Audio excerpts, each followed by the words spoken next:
आहात आपल्या हक्काचं चॅनल, आपली बातमी आपलं चॅनल वन भारत।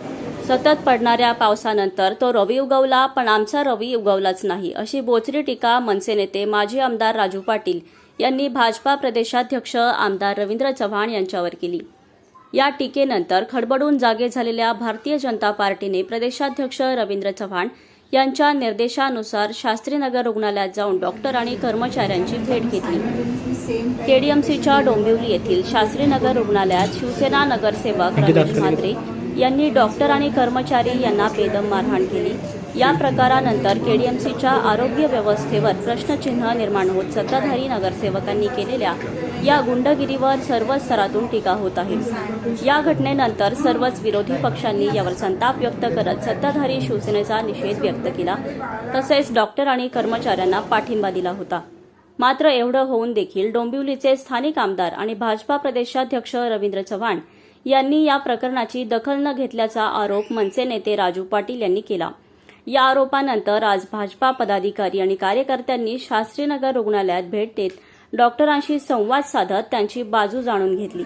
यावेळी भाजपचे सर्व नगरसेवक मिळून मुख्यमंत्र्यांची भेट घेऊन लवकरात लवकर या शहराला सिव्हिल रुग्णालय द्या अशी मागणी करणार आहोत असल्याचे नगरसेवक दीपेश म्हात्रे यांनी सांगितले। तर मनसे नेते राजू पाटील यांनी केलेल्या टीकेबद्दल त्यांना विचारले असता, जे सूर्याकडे बघून थुंकतात त्यांचे काय हाल होतात हे तुम्हाला माहीत आहे। जे कधीतरी उगवतात त्यांच्याबद्दल मला टीका करायची नाही, असे दीपेश म्हात्रे यांनी सांगितले। याच्यातली माहिती देऊ इच्छितो की शास्त्रीनगर रुग्णालय जे आहे याच्यामध्ये जी मॅटर्निटी सर्व्हिसेस आपण महिलांना देतो, एका महिन्यामध्ये 70 ते 80 महिलांची डिलिव्हरी आपण इथे करतो आणि मोठ्या प्रमाणात जे प्रेग्नन्सी रिलेटेड पेशंट्स आहेत ते मोठ्या प्रमाणात इथे येत असतात आणि आपली पहिली प्रायोरिटी ही वॅक्सिनेशन्स, मॅटर्निटी सर्व्हिसेस आणि साथीचे रोग ही म्युनिसिपल हॉस्पिटलच्या मेन याच गोष्टींची सुविधा देण्याचा आम्हाला अधिकार आहे आणि बाकीच्या ज्या सगळ्या सर्व्हिसेस आहेत सिव्हिल हॉस्पिटलने द्याव्या म्हणून आमची मागणी सिव्हिल हॉस्पिटलच आहे।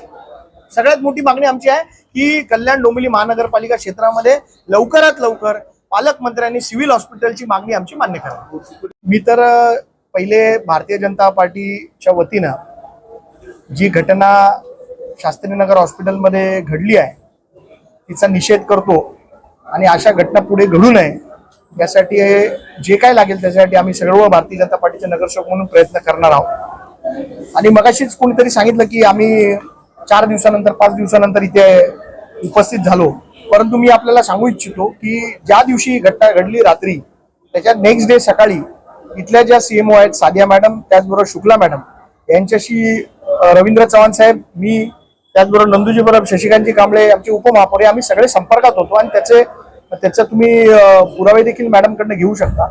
आणि आम्ही सातत्याने त्यांना हेच सांगत होतो की जे आपला स्टाफ आहे त्यांच्या पाठीशी आम्ही खंबीरपणे उभा आहे। जी घटना घडली तिचा आम्ही तीव्र शब्दात निषेध केला, त्याचबरोबर डॉक्टरांना लागणारी जी काही मदत असेल ती आम्ही करू असं आम्ही डॉक्टरांना सांगितलं। या पद्धतीने आपण तुमचा पक्ष आहे मनसेने तुमच्यावरती आरोप लावला तो रवी उगवला, हा रवी उगवला नाही आणि कुठेतरी ते गेले कुठे। आणि रवी म्हणजे सूर्य असतो, सूर्याकडे बघून थुकायचं नसतं। जे सूर्याकडे बघून थुकतात त्यांचं काय होतं ते तुम्हाला माहिती आहे ना, म्हणून मला जे कधीतरीच उगवतात त्यांच्याबद्दल मला जास्ती टीका करायची नाही आणि मला या गोष्टीमध्ये राजकारण आणायचं नाही। मला एवढंच सांगायचं आहे की या हॉस्पिटलसाठी ज्या ज्या गोष्टी लागणार आहेत त्या आम्ही सातत्याने करण्याचा आमचा प्रयत्न आहे। कल्याण आणि डोंबिवलीची लोकसंख्या मोठ्या प्रमाणात वाढली आहे, परंतु आपण बघत असाल तर इथे कित्येक वर्ष सिव्हिल हॉस्पिटल सारखी एक सुविधा लोकांसाठी नाही आहे आणि आमची आज ठाम मागणी राहणार आहे की रवींद्र चव्हाण साहेब यांच्या नेतृत्वामध्ये कल्याण डोंबिवलीमध्ये लवकरच एक सिव्हिल हॉस्पिटल व्हावं किंवा एक शास्त्रीनगर किंवा रुक्मिणीबाईच्या हॉस्पिटलला सिव्हिल हॉस्पिटलचा दर्जा तरी मिळावा याच्यासाठी आमचा प्रयत्न राहणार आहे। कारण म्युनिसिपल हॉस्पिटलचे काही लिमिटेशन्स असतात आणि त्या सुविधा लोकांना मिळत नाही आणि त्याच्यासाठी हा आमचा प्रयत्न आहे की सिव्हिल हॉस्पिटल लवकरात लवकर कल्याण डोंबिवलीत यावं। नाही, तुम्हाला थोडंसं मी करेक्ट करतो की केंद्र सरकारकडनं जो पैसा येतो तो फक्त सिव्हिल हॉस्पिटलला येतो। सिव्हिल हॉस्पिटलच्या डॉक्टरचा पगार 98,000 असतो आणि म्युनिसिपल हॉस्पिटलच्या डॉक्टरचा पगार 60,000 असतो। तर आमच्याकडे डॉक्टर येणार कसे? जर आम्हाला दर्जा मिळाला तर आम्ही पगाराची वाढ करू शकतो आणि चांगले डॉक्टर्स इथे येतील ना। आणि मी तुम्हाला बघा, आता आम्ही 1 तास झाला हॉस्पिटलमध्ये आहे, मी आपल्याला सांगू इच्छितो की ज्या आहेत त्या सुविधांमध्ये चांगल्या सुविधा देण्याचं काम लोकांना होतं। आपण बघत असाल तर लोकांची वर्दळ बघा आज किती आहे हॉस्पिटल।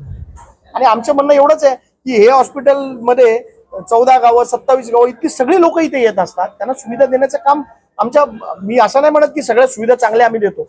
आता आमच्या जिल्हाध्यक्षांनी आणि शशिकांत कांबळेंनी डॉक्टरांना हेही सांगितलं की तुमचा जो खालचा स्टाफ आहे तो लोकांशी नीट बोलत नाही, त्यांना थोडी समज द्या आणि त्यांना थोडं लोकांशी नीट बोलायला नीट वागायला शिकवा.